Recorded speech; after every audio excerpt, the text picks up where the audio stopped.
ইরানে ইসরায়েলের সংঘাত কোনোভাবেই থামছে না। ইসরায়েলি প্রতিরক্ষা বাহিনী আইডিএফ গোয়েন্দা শাখার স্থাপনায় বর্বর হামলা চালিয়েছে ইরান। ইসরায়েলের বিভিন্ন সামরিক বেসামরিক এলাকাগুলোতে ইরানের হামলায় নতজানু ইসরায়েলি বাহিনী। আহত এবং নিহতের সংখ্যা প্রকাশ না করলেও বিভিন্ন গণমাধ্যমের সূত্র বলছে তা কয়েক শতাধিক ছাড়িয়েছে। এই যুদ্ধে প্রাণ হারাচ্ছে দুই দেশের শত শত সামরিক বেসামরিক সাধারণ মানুষ। পারমাণবিক ব্যবহারে বারবার হুঙ্কার দিচ্ছে দুটি দেশ। প্রকাশ্যে ইসরায়েলের সমর্থন নিয়েছে যুক্তরাষ্ট্র, ফ্রান্স সহ ইহুদিদের পক্ষের দেশগুলো।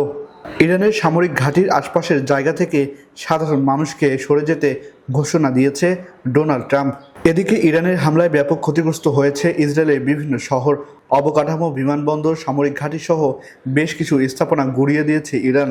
তবে এসব ঘটনায় কতজন আহত এবং নিহত হয়েছে বিস্তারিতভাবে কিছু বলেনি ইসরায়েল।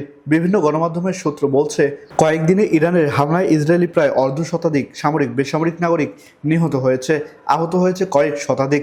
তবে নিহত এবং আহতের সংখ্যাটি গোপন রেখেছে ইসরায়েলি সরকার, এমনটাই ধারণা করছেন অনেক আন্তর্জাতিক বিশ্লেষকরা।